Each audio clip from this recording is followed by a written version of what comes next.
مسئول هیچ کسی نمیتوانست کاری بکند.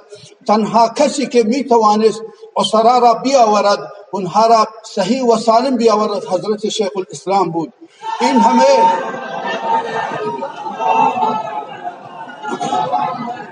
این همه ظلم و جور را شما نمیبینید، این همه بی انصافی را شما نمیبینید. واقعا چقدر بی انصافی میخواهد در حق شیخ الاسلام بشود. امروز هر کسی که میخواهد که به مقامی برسد و چاپلوسی بکند و توهین بکند، اهانت میکند و می آید جلو و ادعای میکند، تهمت میزند و هیچ کسی هم نیست که بگوید که شما این حرفتان بیجا است. هیچ کسی نیست که بگوید شما این حرفتان غلط است. متاسفانه در شهر ما امام جمعه آقای عزیزی از زمانی که آمدند متاسفانه همچنین رویه‌ای داشتند، همچنین برخوردی داشتند که واقعا برخورد اینها برخورد اختلاف انگیز هست. از همان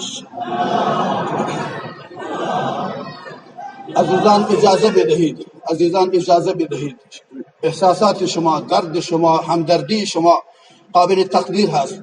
من خیلی فقط مختصر میخواستم کلماتی عرض بکنم و مسائل را جمع بکنم و میخواستم که به مردم، به مسئولین، به علما شیعه و سنی حداقل این مسئله را یک بار یاد دهانی بکنم. یک بار نیست که آقای عزیزی این حرفها را میزند، این تهمت‌های بیجا را میزند. نه اینکه به حضرت شیخ الاسلام، به بزرگان ما، به اسلاف ما همواره این اهانت‌ها شده اند و متاسفانه مسئولین هم احساس مسئولیت نمی کنند. اگر این حرفا را یک روحانی سنی در رابطه با آقای مهامی یا در رابطه با عالمی دیگر از شیعه می گفت، همون روز اول به زندان کشیده می شد و به دادگاه ویژه مشهد احضار می شد. ولی این آقا یک بار نه، دو بار نه، سه بار نه، بارها و بارها این مسائل را مطرح کردند. من از این تریبون به عنوان برادر، به عنوان کسی که خیرخواه ملت هست، خیرخواه شیعه و سنی در سیستان هست، کسی که 30 سال اینجا در کنار تمام ملت و مسئولین سعی کرده که اتحاد شیعه و سنی نگه داشته بشود، همراهی بشود، ما با وجود این که به ما تبعیض شده، ظلم شده، بی توجهی شده، بی مهری شده، باز هم ما همواره در تمام میادین حاضر بودیم. مردم ما حاضر بودند، علمای ما حاضر بودند. ما همواره خصوصا زمانی که آقای عزیزی آمدند و این مسئولیت را به عهده گرفتند، ما رفتیم. به هر حال همچنان که رسم هست به خوش آمد اینها با ایشان ملاقات کردیم، ایشان را گفتیم ما شما را به خانه خود فرا میخوانیم، دعوت میکنیم، پذیرایی میکنیم. بعد جلسه گرفتم، ما رفتیم، هنوز 2 جلسه نگرفته بودند که ما متوجه شدیم که این همه حقد و کینه و تعصب و به هر حال خیلی خیلی ما جا خوردیم و ناراحت شدیم. و به خاطر حرفهای شما آقای عزیزی، متاسفانه به خاطر عمل کرد شما، به خاطر این دیدگاه شما، اهل سنت نتوانستند دوباره در جلسات دولتی حضور بیابند. همین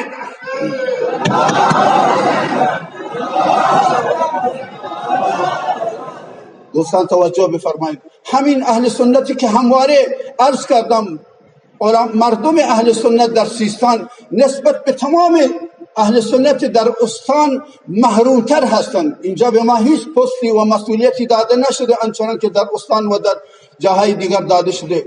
با وجود این که به ما ظلم شده، باز هم ما نادیده گرفتیم، باز هم ما همراهی کردیم، باز هم ما حمایت کردیم.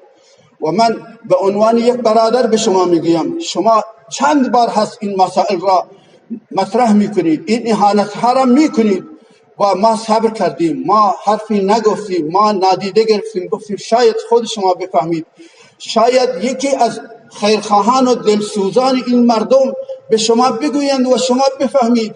به هر حال این آتشی که اگر بنا باشد با این وضعیت شما درست بکنید و بین این مردمی که صدها سال در کنار هم به صورت مسالمت آمیز و برادرگونه در کنار یکدیگر زندگی کردن، این آتش درست بشود، فردا شما می روید لرستان و باز این مردم به جان یکدیگر می افتند، یقه یکدیگر را می گیرند، اختلافات درست می شود، اختلافات قومی، مذهبی. و همچنان که عرض کردم بعد از این حرفها به هیچ عنوان برای ما اصلا امکان نداشت کسی به ما به اهل سنت به علمای ما اینطور بد و بیراه بگوید، اهانت بکند و ما برویم کنارش بنشینیم و به هر حال چشم در چشمش به هر حال نگاه بکنیم. این از ما بعید هست. درست است به ما ظلم شده ولی ما غیرت داریم. درست است به ما ظلم شده ولی ما انسان هستیم، ما مسلمان هستیم، ما غیرت دینی و اسلامی داریم. ما اگرچه به ما ظلم شده، به برادران ما، به مال ما به هر حال مشکلاتی درست شده به خاطر همین مسائل، ولی ما به هیچ عنوان برای ما قابل تحمل نخواهد بود که صحابه پیغمبر، مقدسات ما و علمای بسیار عزیز و محبوب ما مثل حضرت شیخ الاسلام مورد اهانت قرار بگیرند و در حق اونها بی‌ادبی بشود.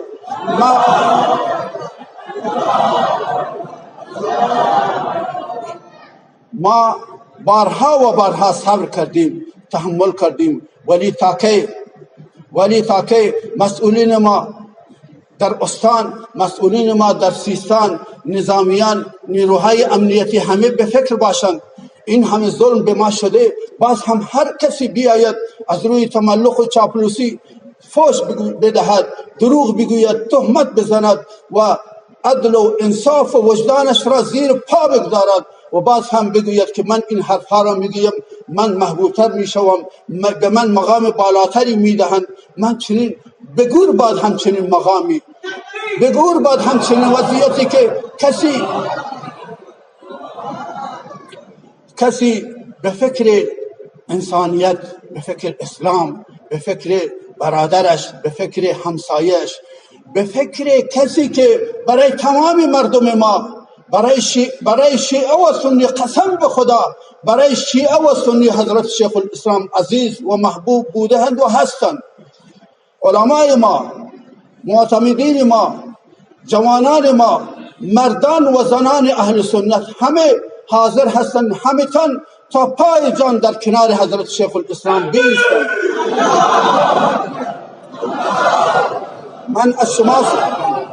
من از شما سوال میکنم ای برادران، آیا شما حضرت شیخ الاسلام را، شما علما، شما معتمدین، شما عموم مردم حمایت میکنید یا نمیکنید؟ مطمئنا تمام مردم کشور، تمام مردم استان، تمام مردم سیستان همه تن حضرت شیخ الاسلام را دوست دارند و از پدرمان، از مادرمان، از عزیزترین فردمان بیشتر دوست داریم و بنده تمنا میکنم، قسم به خدا من تمنا میکنم که الله رب العزت از زندگی ما، از عمر ما الله تعالی بگیرد و به حیات مبارک حضرت شیخ الاسلام بیفزاید. هزاران هزار مرد و زن هستند که تا پای جان در کنار حضرت شیخ الاسلام ایستاده اند. کسی گمان نکند به خاطر قدرت، به خاطر مقام، به خاطر اسلحه کسی گمان نکند ما هر کار میکنیم، به هر حال میتوانیم. خیر، بسیاری از ظالمان تاریخ بودند همچنین در همچنین تصوراتی و در همچنین وهمهای بودند.